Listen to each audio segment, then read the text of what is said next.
Greetings, gamer guys and gals. Welcome to part 39 of my Let's Play Pokemon Scarlet. And in today's episode, we are in Kaleidoscope Land again. That's Area Zero Lab, in fact.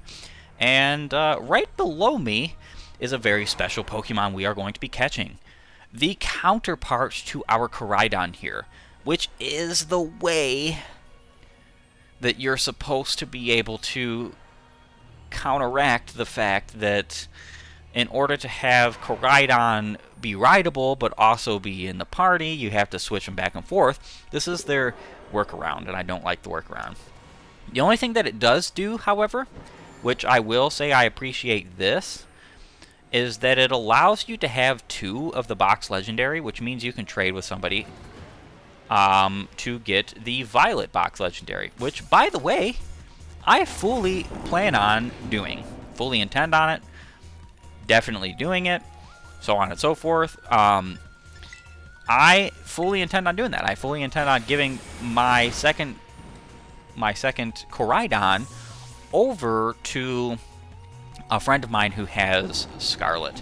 Hopefully he thinks it's a great idea too, because I have not yet talked to him about it, but hopefully he thinks it's a great idea too, because the fact of the matter is that it would be awesome for both of us to have both legendaries. And it would be one of those things where it's like, it would benefit us both, and then I would be able to have not only both legendaries, but be able to make a team for both legendaries, which is my ultimate goal. So I'm glad this Koraidon was here to witness that firefight that we just went through. But we are going to go ahead and save. Now, I have finally put the text back up to fast. Forgive me if we do have any story beats later on in this game that have fast auto-scrolling text. I'm very sorry for that in advance. But I prefer the text to be at fast, and I would have had it at fast had there not been auto-scrolling text that I knew I was going to have to read regardless anyway. I also took off the autosave feature because of my fear of losing the Master Ball. So I'm going to be saving very frequently from now on. Alright, so let's go ahead and challenge this Koraidon.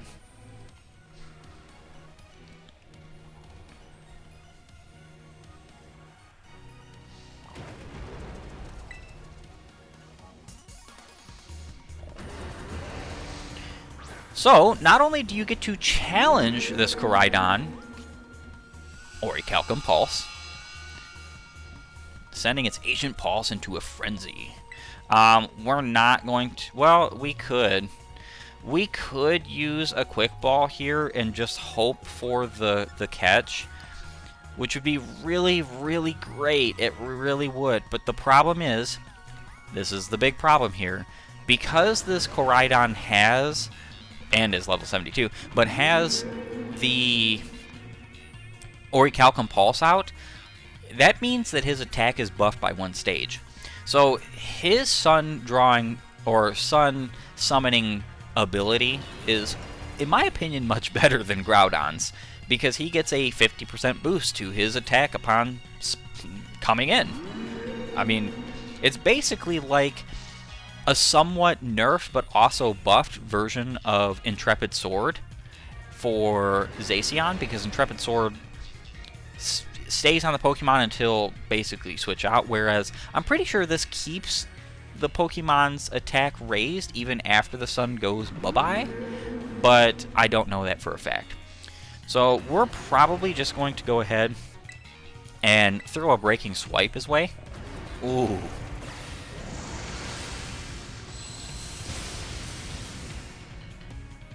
That was truly unfortunate.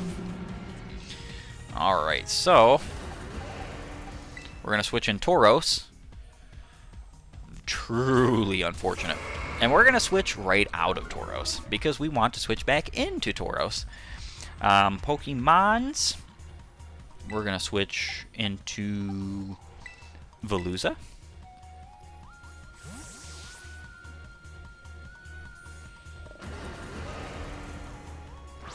Would have been very nice to get off that Breaking Swipe. Gotta be real here. Giga Impact. And missed. Very nice. Does that... I don't think that still requires a recharge, though. We're going to switch back into Tauros.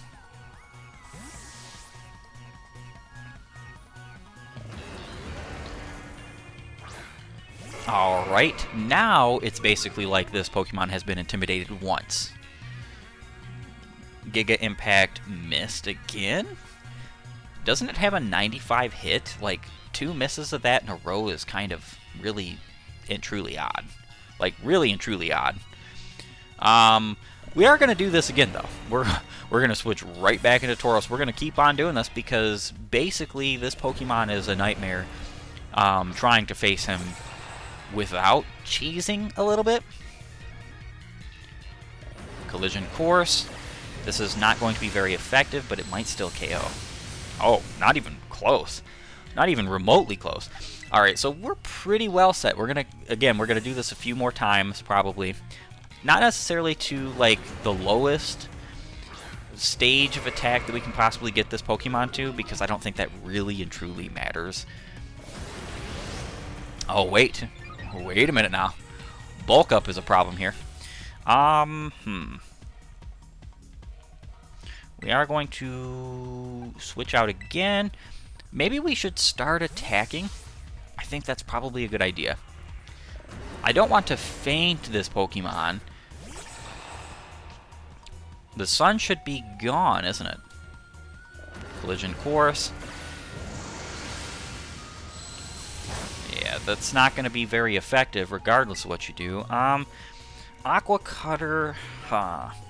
Let's go with an Aqua Cutter.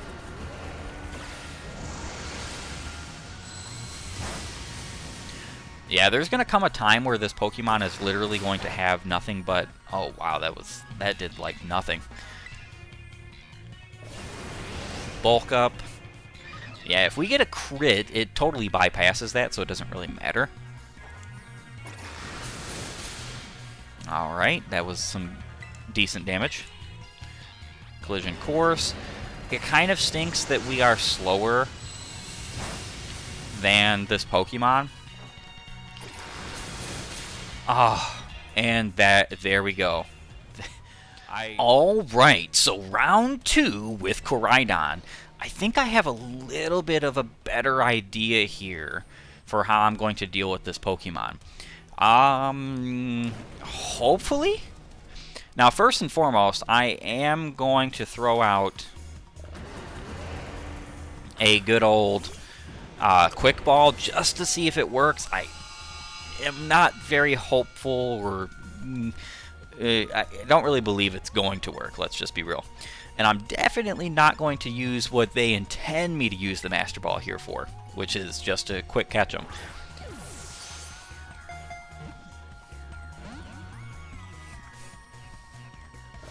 Alright, so this Koraidon, I don't know what all 4 of his moves are, but if they are literally Flamethrower, Bulk Up, Collision Course, and Giga Impact, he cannot hardly do anything to my current Pokemon, which is Scarlet, a Pokemon that we have not...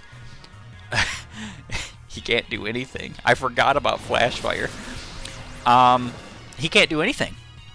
He literally cannot do even one singular thing to my Scarlet, because those are his 4 moves. So that's kind of wild. And when I mean wild, I mean like super duper wild. Nothing he can do. And he has so much power points that it's not at all likely or possible that we're going to see him use Struggle. Because that's just not what's going to happen here. Like, reality's sake, you know. Giga Impact doesn't affect me, Collision Course doesn't affect me, and I have Flash Fire. Like, this is wild.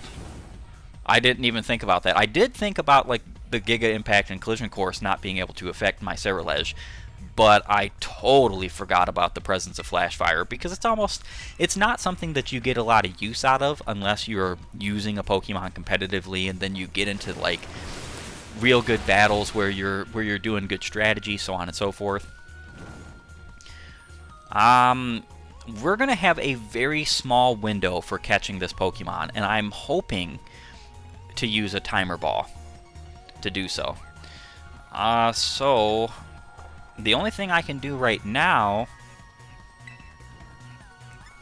is throw out Will-O-Wisps. Because I want to stall a little bit.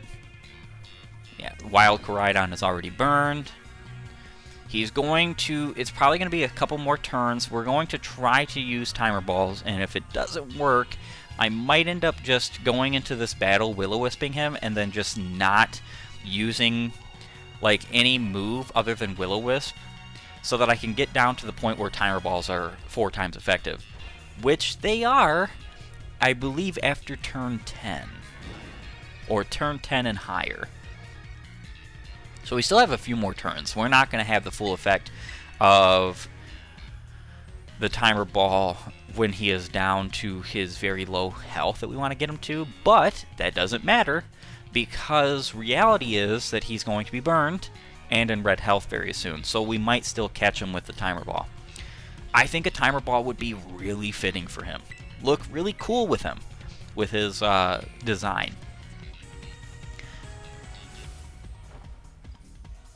Alright, so I'm going to try throwing a timer ball this turn and potentially next turn. And it's not like we cannot get more. No.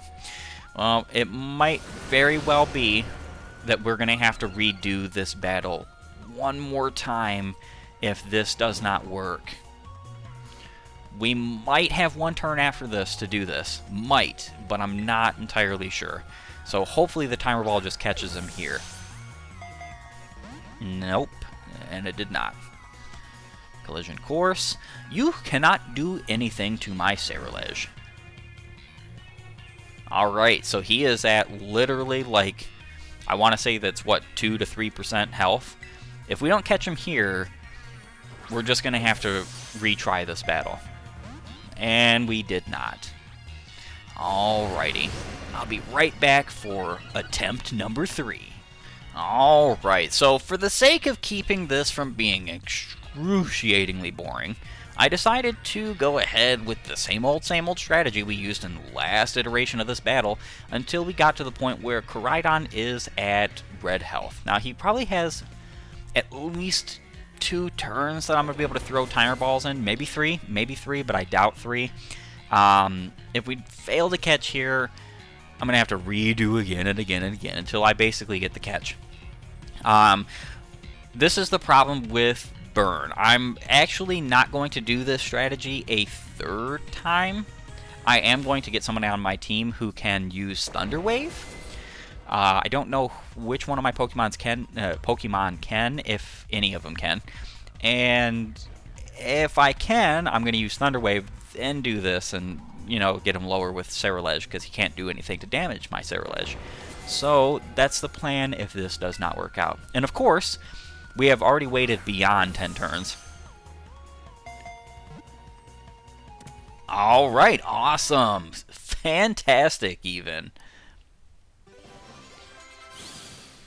Cerulege didn't even get a level for that. Apex build. Wow, that's really interesting. What does that mean?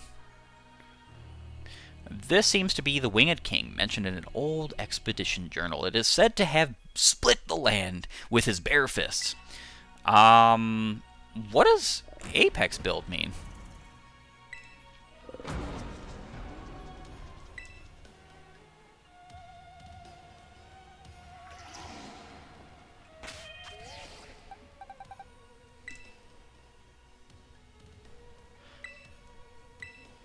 Your party is full. Would you like to move someone to your boxes? Yes.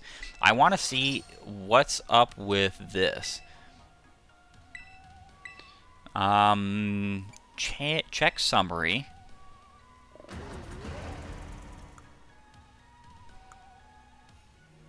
Paco Path. Mischievous. Boxes.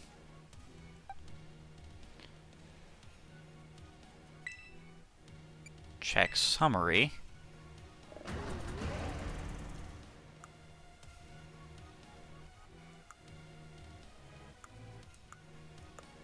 I'm not seeing anything that says Apex build. Best, best, best. Alright, so that's kind of wild. So my Koraidon that I already have has 4 bests and 2 very goods, whereas this one only has 3 bests and 3 pretty goods. So that's kind of really crazy. I almost, let's see. I don't know exactly what I'm going to do here. You can't put Koraidon in a box. Why not, though? What if I switch them? You can't put Koraidon in a box. Alright, so that's crazy. So then I'm guessing this one can't be used for a battle team? That's really nuts. That is not something I care for at all. In fact, I would say that that's actually pretty dumb design there. And it has to do with the fact that you need this Koraidon in order to use like your movement abilities, but okay. Oh my gosh, this is so crazy. I don't like this at all. Obviously, we're going to just put him back in ride form, because what's the point?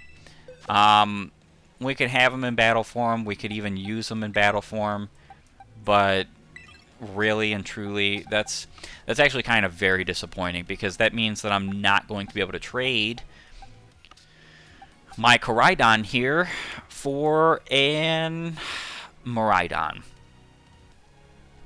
So basically, the game got away with it. GameFreak got away with it, being able to only give you 1 legendary Pokemon, because the other one is just almost non-functional, you know? Like, he's functional for his uses in the world, but the problem is that you either have to have constantly a team of 5 so that you can put him in as the 6th member for a battle, or you have to just not use him. Or you could go through with like the whole nonsense of putting him in and swapping a teammate out and in every single time, but that's just, I don't know about that one.